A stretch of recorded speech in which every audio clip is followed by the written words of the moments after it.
addendum to the sewer code, which basically just drug along the 1973 version. What year was the amendment? 2001. 2001. Thank you. So basically the ordinance 03/2019 will adopt a wastewater code to govern the district's operation related to the wastewater treatment. The wastewater code will provide clarity for the district customers and staff by outlining the procedures and practices regarding wastewater treatment services within the district.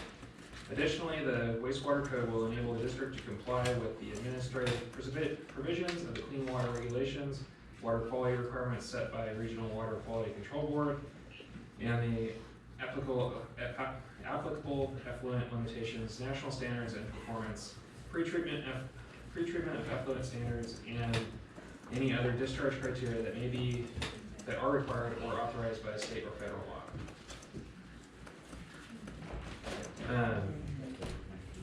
Beyond the clarity for the district customers and staff, the compliance with state and federal law, adoption of the wastewater code through ordinance 03/2019 will enable the district to more effectively administer the use of the district's wastewater treatment system and enforce requirements for construction of public sewers. Currently, the district relies on investment management practices to enforce the requirements for operating the district wastewater treatment system. And basically, the adoption will just codify these regulations and will give us more of a legal leg to stand on when we're requiring different options in developments. This is similar to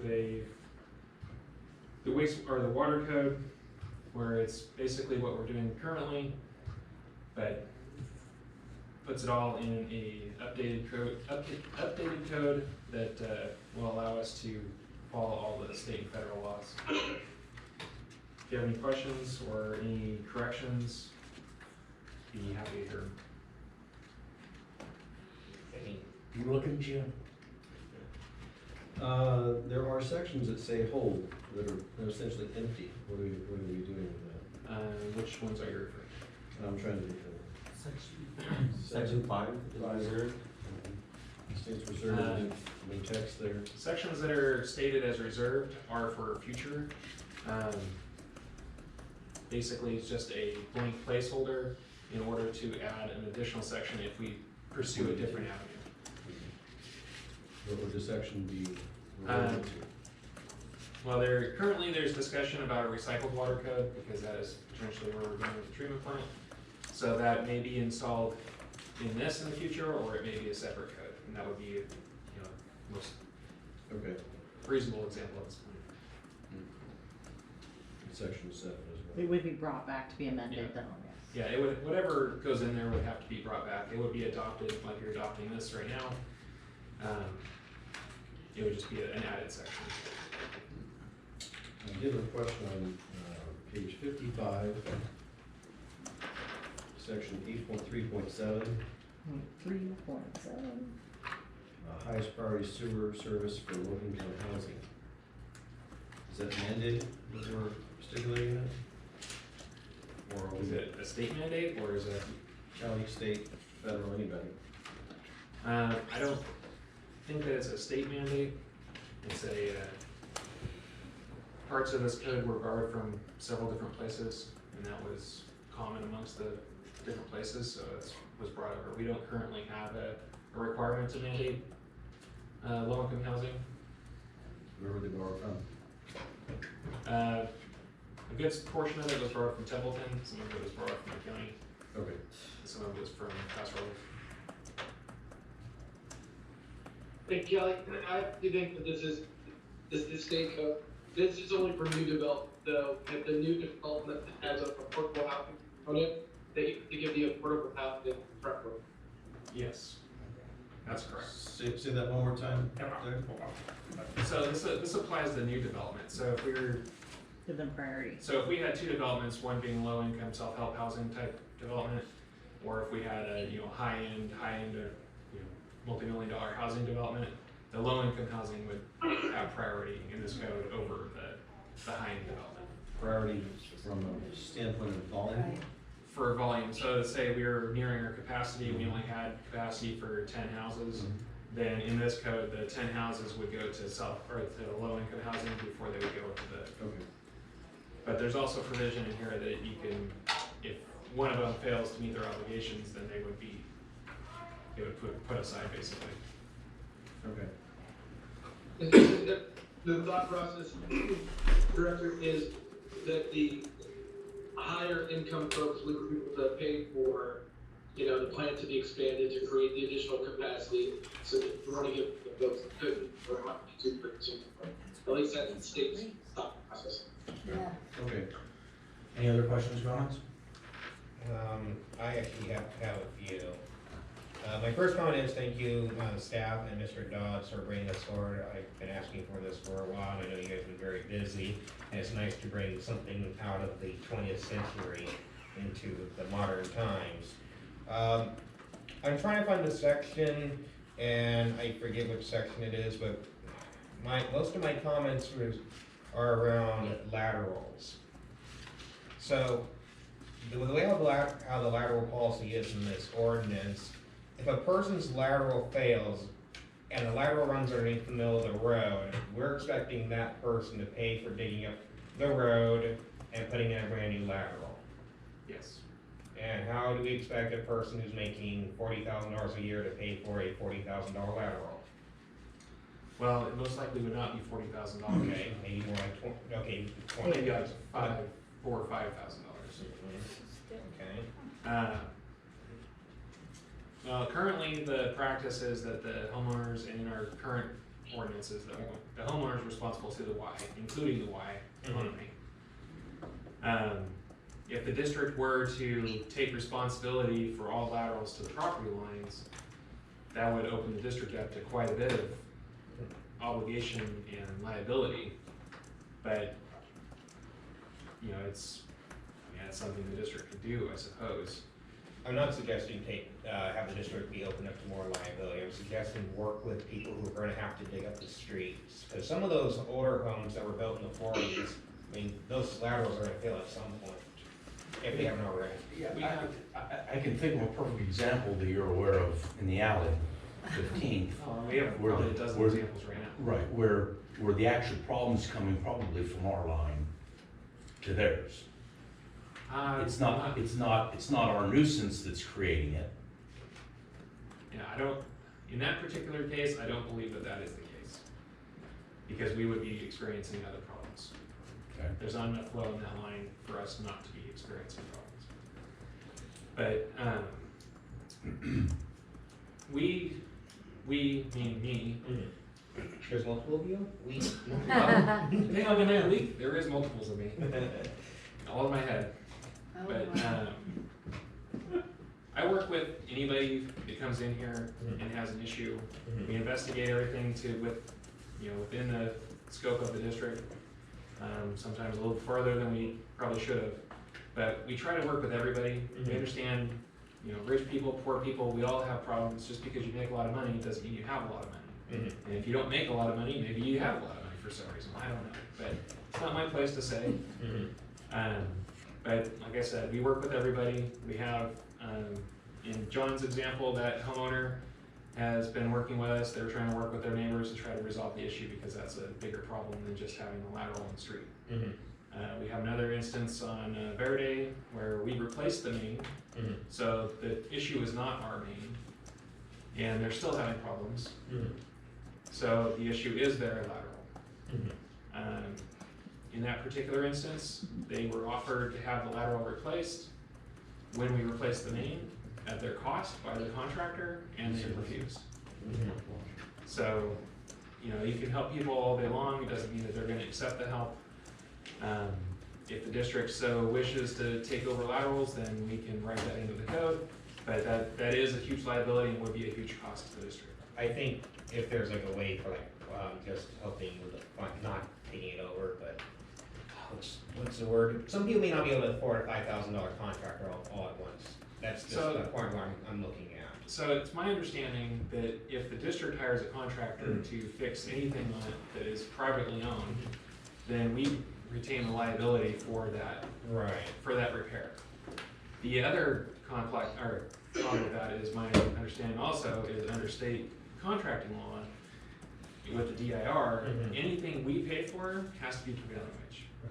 So that would mean that we would have to charge the homeowner prevailing wage. Mhm. I'm not opposed to doing repairs like that and having the homeowner pay the district on a payment plan or something, but we would just have to really outline the process and outline how they're gonna pay for it, they're paying for. Is there not a small project exemption for projects less than $25,000 annually with the same contractor? So you can hire somebody up to $3,000 and it's on them to report to DIR. After $3,000, no matter what the project is, then we have to require them to provide documentation to us that they paid prevailing wage. That's my understanding. I think there's a $25,000 exemption, so if you're working with a contractor that you, throughout the course of a 12-month period, are paying less than $25,000, it doesn't have to be a registered project with DIR, and it's not subject to prevailing wage. Okay, that's contrary to what I was told.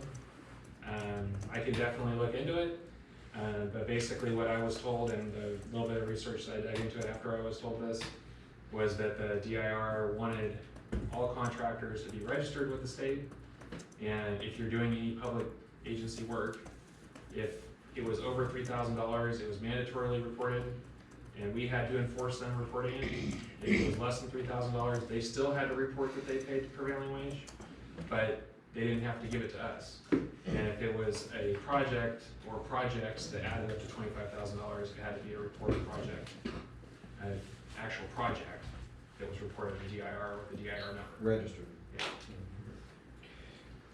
But I'd be more than happy to look into it because it's only good information for me, so. Right, yeah.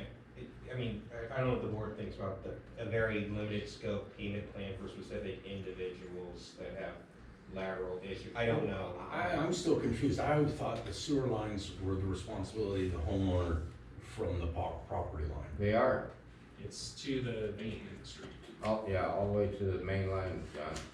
so generally to the middle of the street. So if you have a problem in the street with your lateral, because it's not on your property, your insurance is not going to cover it. I don't know how that would work. If there's damage to the property because of a failure. I imagine if you were able to prove that it was on the lateral and that's what caused the damage, it would still be under your homeowner's insurance because that is an appendage of that property. I was told that if the cause of, like if your house backs up, if the cause is not on your property, they won't cover it. The cause has to be on the property as well as the damage. Yeah, I don't know. You probably have more experience on that. I did. Yeah.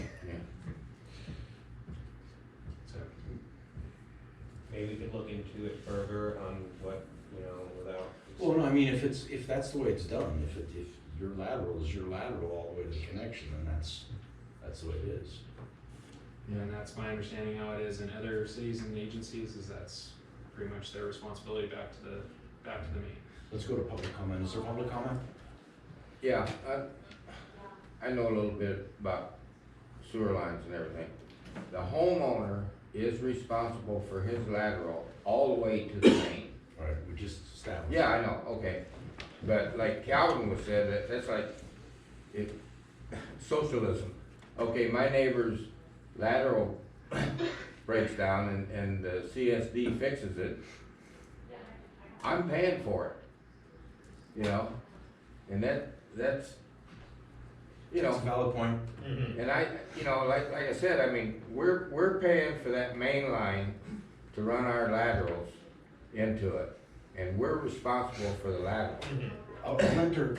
A renter wouldn't be responsible for the repair, it'd be the homeowner. Mhm. And in Yeah. that case, you're probably looking at a mortgage or something like that, or some sort of. Yeah. But anyway, that's what I think. I mean, like, you are responsible for your lateral. It goes to that main.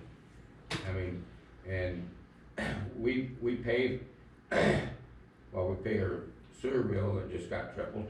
So we're paying for that main line, but we're responsible for that lateral going out all the way to the middle of the street, All right. so. But it's,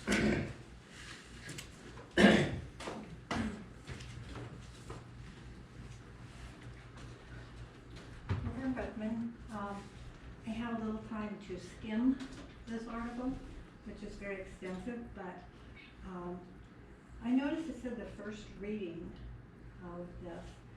Is there just one more reading, or are there just two readings? Yeah, there'll be 2 readings, there'll be a second reading, and then there's a period in between, is it 45 days?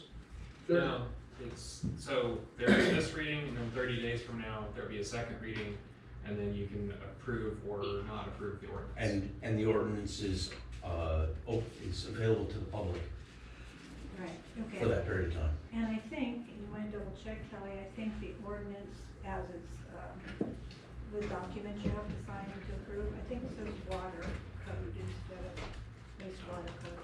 I'll double check. Anyway, so,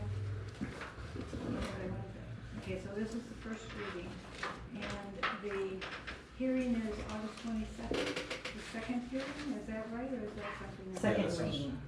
That's the second reading? So that's the second reading on August 22nd, and then at that meeting, they can adopt it. Okay, so the low income piece, I mentioned that earlier, that special treatment, so to speak, in terms of if there's reaching capacity, it said, and you have to take people to be on a wait list, and the wait list has preference to low income. That piece really bugs me for several reasons. We have a plan for San Miguel in terms of planning and for projecting out a number of years. And what I see is the county has sort of ignored that in many ways, which is very typical. But this is even more major ignoring that, because there's a set limit of